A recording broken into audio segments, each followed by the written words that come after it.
ఒకటే ఉడతాన్నావు నీ ఉరుడుకు నాకు నెత్తి నొప్పి లేస్తుంది. లేత తీజరావు జరుండు 10 నిమిషాలు అయినాక లేపు. ఓ పోరాడా 10 నిమిషాలు ఏంద్రా నన్ను చంపుకొని తింటున్నావు? లేవురా 10 నిమిషాలలో నువ్వు స్కూల్ కాడ ఉండాలిరా. లేవు లేవు. సాలిగా నోరు మూసుకొని లేస్తావా లేవవా? లేచి పళ్ళు చంపుకొని తానం చేసుకోపో. లేవు లేవు. లేచనే నీతో నాకు నెత్తి నొప్పి లేతుంది. తలకాయ అంతా తిప్పుతాను నేను వరక అంటే కానీ ఏం టిఫిన్ అండి నువ్వు గద్దెపు ముందుగల? నేను స్కూల్ పోయాలనా లేదా నేను డిసైడ్ చేసుకుంటా. కానీ ఏంద్ర పోరాడు టిఫిన్ చూసి స్కూల్ పోవాలని డిసైడ్ చేసుకుంటావు? నీ పోరనుకున్న వాడదు నీ పోరాడు చల్లకుండా జుట్టు తీసి చేతిలో పెడతా బిడ్డ. నడు నడు ఎల్లు.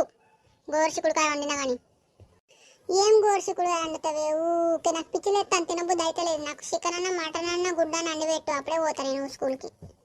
ఏంది ఇప్పటికిప్పుడు చికెన్లు మటన్లు గుడ్లు అంటారు? ఏమైందా నీకు? నోరు మూసుకొని తీసుకోవో లేకుంటే ఎండు బిడ్డ ఎండు ఇవ్వాలండు. నువ్వు ఎండుతాను చక్కగా అవుతావు. అవ్వ ఎందుకే గట్ల కోపంగా చూస్తావు? ఎర్రవేనో చూడు. మంచి నిమ్మలంగా మాట్లాడు. ఏం నిమ్మలంగా మాట్లాడతారా పోరడా? లేవు లేవు నడు జల్దిన కదలు. సరే అమ్మ లేస్తాననే. ఎందుకే ఇట్లా బుర్ర తింటారు అమ్మలందరూ పోరగాళ్ళే? ఈ చలికాలం స్కూల్ బంద్ పెడితే బాగుండు. అమెరికాలో పెట్టినట్టు. ఏంది చలికాలం అమెరికాల స్కూల్ బంద్ ఉంటాయి? మీకు కూడా పెడతా పాడుగా మంచిగా ఉండు కదరా. ఈ లేపలేక చెప్తాను అమ్మలందరం.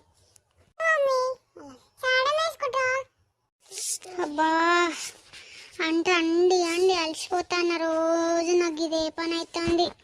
జాబ్లకు ఏది మంచిగా ఉంటుంది? ఈ అండు పెట్టుడు ఇదంతా నాతో అయితే లేదా? ఏమే సువర్ణ నీ పొలగాడు ఇంకా స్కూల్ పోయిందా లేదా?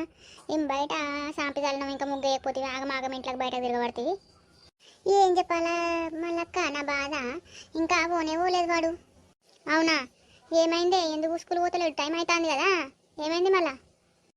ఏం లేదు ఇంకా లేత్తను లేడు. పిల్లగాడు వీకంగా లేత్తలేడు. పోరాడు చల్లకుండా ఏం చెప్పాలి నేను? పోరగాలు చలికాలం అత్తే గిటనే చేస్తారు. అవు అవే మా పుల్ల కూడా గట్టిన చేసేది. మా సప్న చలికాలం అత్తే నాకు లాస్ట్ తెచ్చేది. చలికాలమే పరీక్షలు ఉంటాయి. కానీ ఊకోకే మళ్ళీ స్కూల్లో ఏమైనా అనగాల జర నీళ్ళు పోసి లేపకపోయినా పోరని. మళ్ళీ పొలం కాడికి వెళ్ళి మీ ఆయన అత్తే